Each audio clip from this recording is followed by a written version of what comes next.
எல்லோரிடமெல்லாம் தன் குழந்தையின் தகவலை கொடுத்து கிடைத்தால் தகவல் தரும்படி சொல்லிக்கொண்டே இருந்தார். இப்படி அவர் ஓடி ஓடி தேடியது 1-2 ஆண்டுகள் அல்ல, சுமார் 24 ஆண்டுகள். வடக்கே ஹைனனில் ஆரம்பித்த தேடல் தெற்கே ஹெனான் வரை தொடர்ந்து கொண்டேதான் இருந்தது, சீன தேசம் முழுவதும். இதற்கிடையில் தன் குழந்தையின் தேடலோடு சீனாவில் தொலைந்து போன பிற குழந்தைகளையும் தேட வலைத்தளம் ஒன்றை தொடங்கினார் குவா. இழந்த வழியை உணர்ந்தவரல்லவா இந்த தந்தை. இவரது வலைத்தளம் மூலமாக 10க்கும் மேற்பட்ட குழந்தைகள் தம் பெற்றோரை வந்தடைந்தனர். குழந்தை கடத்தலும் குழந்தைகள் தொலைந்து போவதும் சீனாவெங்கும் பெரும் தலைவலியாயிருந்தது. இவரது விடாமுயற்சியும் தொடர்ந்து கொண்டேதான் இருந்தது. சிலரின் கேலிகளும் வீண் முயற்சி என்ற அவநம்பிக்கை சொற்களும் குவாவை ஒரு அங்குலம் கூட பின்னோக்கி நகர்த்தவில்லை. அவரது வாகனம் சீன வீதிகளில் தன் குழந்தையை தேடி தரையை உரசியபடி கிரீச்சிட்டு கொண்டே இருந்தது. இத்தனை ஆண்டு காலத்தில் 10க்கும் மேற்பட்ட இருசக்கர வாகனத்தை மாற்றியிருக்கிறார். பல முறை அவரது வாகனம் களவாடப்பட்டிருக்கிறது. 2 முறைக்கு மேல் விபத்தில் சிக்கி எலும்பு முறிவு ஏற்பட்டிருக்கிறது.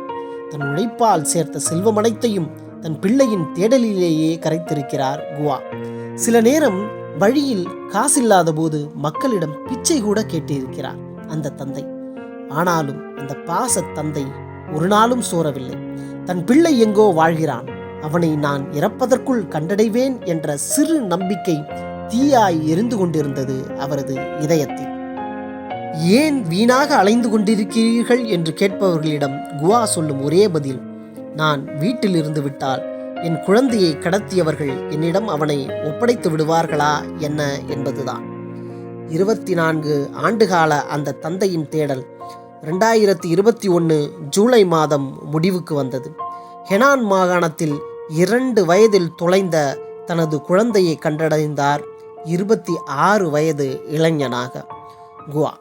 DNA பரிசோதனையும் அவரது மகன்தான் என்று உறுதிப்படுத்தியது. தன் மகனை ஆறத் தழுவினார் அந்த தந்தை. தன் மனைவியிடம் தழுதழுத்த குரலில், நான் இவனை கண்டுபிடித்து விட்டேன், இவனை உன் கையில் ஒப்படைத்து விட்டேன், நீ இழந்த இந்த குழந்தையை ஒப்படைத்து விட்டேன், உன் அன்பின் பிடியில் விட்டுவிட்டேன் என உடைந்தழுதார் குவா.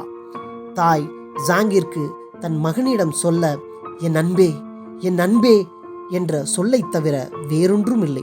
தன் குழந்தையை கட்டி தழுவி கதறினார் கண்ணீர் மல்க. தன் மகனை கண்டடைந்த மகிழ்ச்சியில் அழுது கொண்டிருந்த அந்த பாசமிகு தந்தையின் வாகனத்தில் பறந்து கொண்டிருந்த அந்த பழைய கொடி தன் ஓய்வுக்கான அறிவிப்பை செய்தது காற்றில் அசைந்தபடி. நான் உங்கள் லெமு.